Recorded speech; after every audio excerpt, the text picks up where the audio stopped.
Dax Harwood hints at a possible WWE return by saying he hopes to work with Cody Rhodes very, very soon. Matt Riddle breaks silence amid allegations made against him and failed possible drug tests with WWE. Could Miro be a name that's about to jump from AEW to WWE? Edge, we have an update on his WWE contract and how many dates he's booked to work per year. Alberto Del Rio, could he return to WWE? Updates on the NXT ratings this week being very positive. Also, WOW, the Women of Wrestling, do their biggest numbers since the relaunch this past September. An update on WWE Hall of Famer Coco Beware, Chelsea Green, her return to WWE, and a WWE live event in India scheduled for January has been postponed.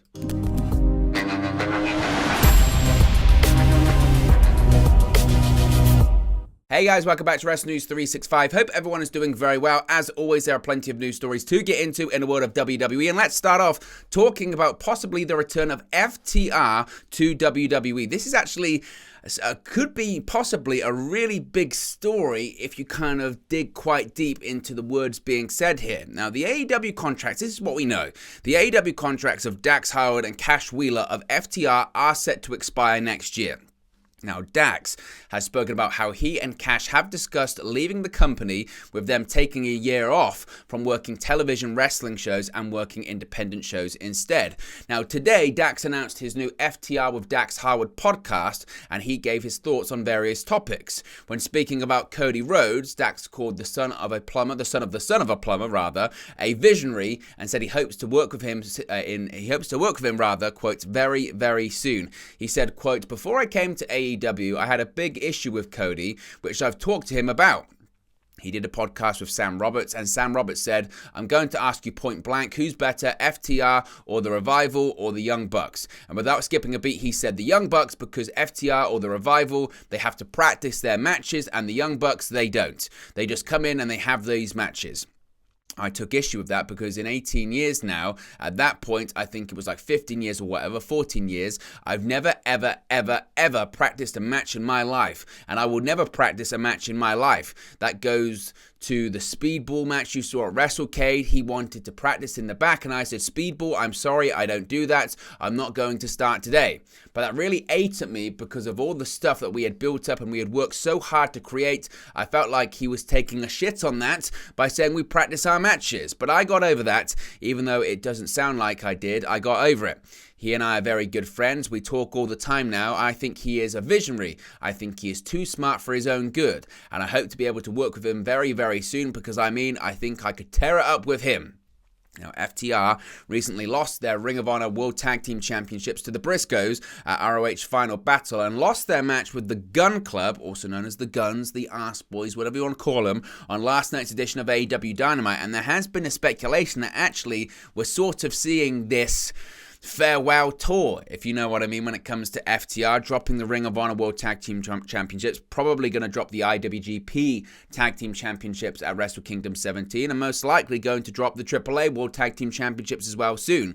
And the feeling is that possibly FTR could be out on their way out of AEW, which would then open up the possibility for them to go to WWE. And there have been these hints, haven't there? There have been these hints about possibly the Revival coming back. We know their relationship with Triple H. We know that they really enjoyed their time in NXT. We know that, yes, they won everything in WWE, but they still feel like there's some unfinished business in that company. And frankly, they also feel that despite winning all of the championships that they've won in AEW, they still don't think they've been booked very well because they've had some snide comments. They've had some things to say, particularly Dax Harwood, about the Young Bucks and possibly them throwing their weight around or possibly throwing their clout around. We know their AEW World Tag Team Championship reign wasn't really that long, and since then, they've never really been in that position, really, to be the tag team champions again. Yes, they've had a couple of tag team title shots, but it's never been apparent that they were ever going to win. So could we see the Revival return, or could we see the revival of the Revival in WWE? Possibly, if you believe Dax Harwood's words. Now, Matt Riddle, this has been a really big story recently, hasn't it? Matt Riddle, his absence from WWE television, reports of him being suspended, failing wellness policy tests, drug tests. Now, he has since broken his silence and spoken out.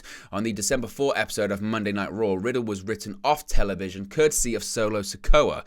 Riddle was stretchered out of the arena, and it was announced that he would be out of action for 6 weeks. It was later reported by Cassidy Haynes of Bodyslam.net that Riddle had failed a drug test and would be going to rehab for his second violation of the wellness policy, his first one taking place around SummerSlam time earlier this year when it was the Vince McMahon regime, and because of that his planned match against Seth freaking Rollins at SummerSlam was cancelled, moved to Clash at the Castle. He had since failed another test, and he was basically given the decision by WWE, either you go to rehab or you're fired.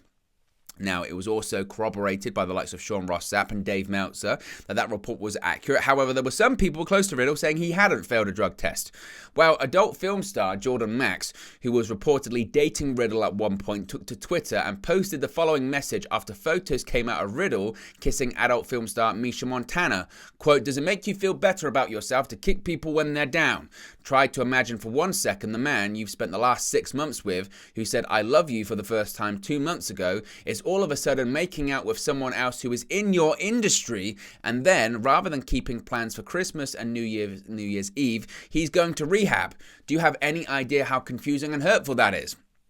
Adding this here, since it seems many of you are overlooking it, I'm not mad that he's in rehab. He told me that he had quit drugs, and then to find out he's A, with another girl, B, doing those drugs with her, and C, failing drug tests, so he has to go to rehab for it, is disappointing. I do hope that he takes rehab seriously and gets the help he so desperately needs so he can be the best version of who he is for his future partners, his kids, and himself.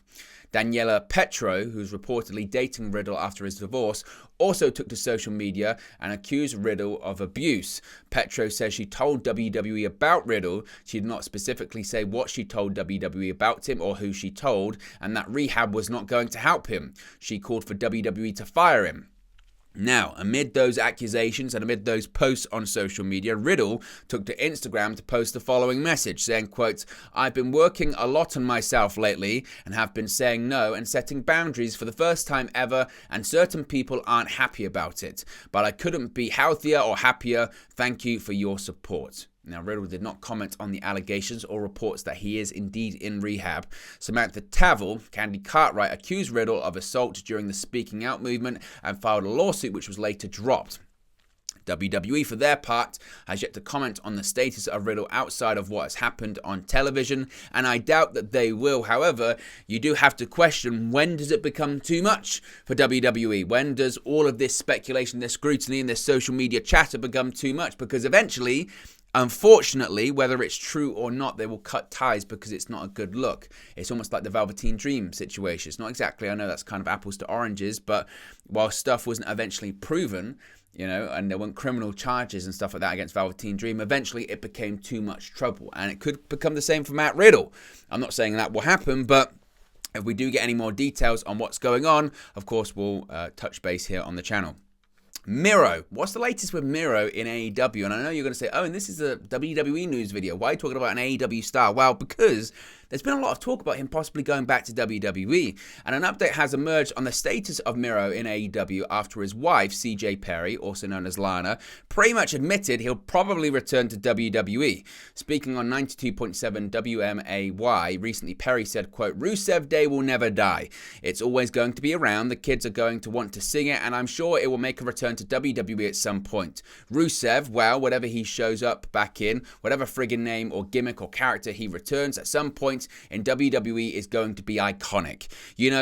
That's the great thing about wrestling, is that it doesn't matter which company you work for, what promotion, anything can happen. Let's be honest. We know that everyone always returns back to WWE at some point.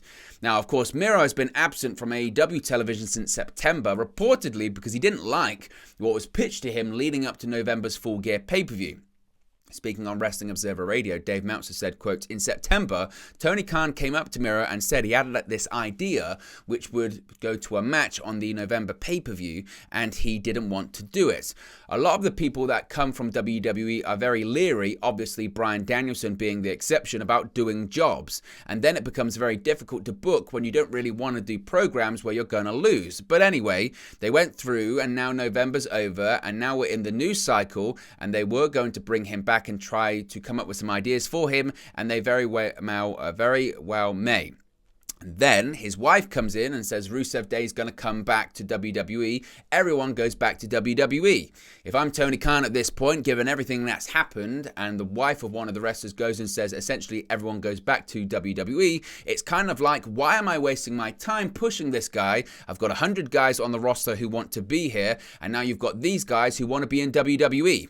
There's guys there, Keith Lee, Strickland, obviously, they had chances to go back and they didn't even entertain it. But a lot of the guys there wanted to leave. The guys who signed there, if they're guys who really want to be in WWE and just got fired and everything, but can't wait to get hired back, I don't know that those guys have been that beneficial. Now, it's not a secret that Miro wouldn't be the first ex-WWE, current AEW guy that wants to return to what is now known, I suppose, as the land of Levesque, but with the exception of William Regal, Tony Khan has yet to allow that to happen. So, would Miro or Rusev end up back in WWE? At this point, do you know what? It's a rarity, but I kind of agree with what Dave Meltzer is saying there. And that's, I guess, been part of the problem with AEW over the last sort of 18 months, is they've had such a big influx of ex-WWE talent, and a lot of that talent didn't want to leave in the first place. And because of the regime change, they feel like they've got unfinished business, or they like Triple H and they want to go back to working with Triple H, and they're not in it for the long haul with AEW. Now, it's going to be interesting whether or not Tony Khan allows certain people, again, like Miro, to go back to WWE by saying, look, actually, you know what? If you're not on our team and you're not really pulling in the right direction that we want you to, maybe you should go back. So keep an eye out. Possibly Rusev Day could indeed return. Speaking of returns, when is Edge going to come back? When is the Rated R superstar going to be back on WWE television? Well, Sean Ross Sapp of Fightful Select has provided new details on Edge's limited dates with WWE. Now, Edge had a great homecoming in Toronto in the main event of Raw on August 22nd, but wasn't around each week to build up to the match with Judgment Day's Damian Priest or the Finn Balor Extreme Rules match, and hasn't been seen since then. WWE sources confirm that Edge is currently on a deal with limited dates, which is why he has appeared so periodically since splitting from the Judgment Day feud. One WWE higher-up said that the vignettes this past summer were a way to, quote, buy some weeks on television before Edge's return and give them a little more time in order to build up to some more important matches throughout the rest of this year, which happened with the Balor and Priest matchups. In 2020, it was reported that Edge was on a 3-year contract for 25 appearances and 5 matches per year. However, that was either incorrect or amended, as Edge competed in 10 matches in 2021 and has already competed in 6 matches in 2022. Now, Fightful are reporting that they aren't sure when his deal is up or how many appearances are left on his existing deal. If the length was correctly reported, that deal could be up soon if it wasn't frozen due to his injury that he suffered. He suffered a torn triceps, of course, in 2020. They haven't confirmed if that's the case. Edge did, of course, hold talks with AEW before his WWE return in 2020. However, he has pretty much said that this contract, this run, will be his last run in pro wrestling. He's come back. He's ending his career on his own terms. I suspect, and this is just speculation on my part, I suspect it's a situation whereby, again, how many matches did they say he was going to have per year? 5 matches. That might not have been accurate. But in 2020, he only did, 3, I guess. He did 3, which was the Royal Rumble, his return match. He did WrestleMania, and then he got injured in the greatest wrestling match ever at Backlash. So he had 2 matches left over. Now, I know that doesn't completely add over, considering he did 10 matches or whatever it was in 2021, but maybe it was just a case of they moved some things over, time was added on, the deal was amended as well. I think it's all of the above, but I don't see Edge, once he finishes up his contract, going to AEW. I'd be very, very, very surprised to see that. I'd be stunned, frankly. Speaking of returns, could Alberto Del Rio, yes, that guy, could he return to WWE? The answer is no. It's that time of year again, several years removed from Alberto Del Rio. saying that I could have gone back to WWE. He's talked about the interest in him. He's done it every single year. He does it all the time. However, this time, there's actually a little bit more honesty, and he did admit to Steve Fall of WrestlingNews.co that he had not spoken with the new regime. He elaborated and said in the past he'd spoken to John Laurinaitis about coming in.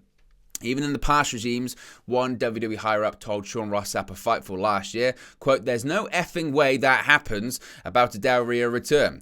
That same higher-up elaborated this week that since his most recent exit, there were never any serious conversations or pitches to bring Del Rio back, even from Laurinaitis himself. Instead, it was portrayed to Fightful that those conversations were more Del Rio gauging possible interest for himself than back-and-forth discussions and negotiations. It was also reported by Fightful that they were told that those would need to be in favor of Del Rio to hire haven't been keen on him since well before his WWE exit. When they were asked of his name, if it's been pitched for the Royal Rumble or anything like that, they were told by one tenured person that they couldn't even remember that happening. So basically they're saying every time Del Rio has brought up in recent years, he's been lying. And what a shock.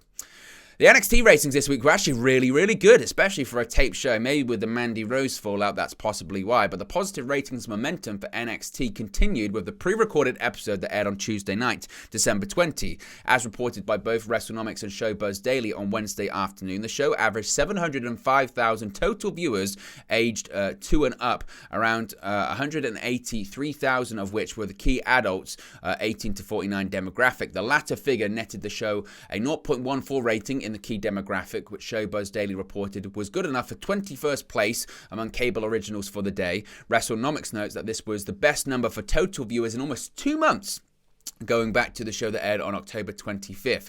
With NXT placing outside the top 20 for the day, it was not included in Showbuzz Daily's chart that gets into more granular demographic breakdown, so none of that information is available as of this recording. But nevertheless, 705 total thousand viewers, that's good for NXT. That's very, very good. That's kind of the numbers they were doing when they were going head-to-head with AEW. Sometimes they wouldn't even do that good a number. So I think they'll be very, very happy with that, especially for a pre-recorded episode. Speaking of ratings, this is kind of outside WWE, but this is a really interesting one. Women of Wrestling has actually reached a new viewership high since its relaunch back in September.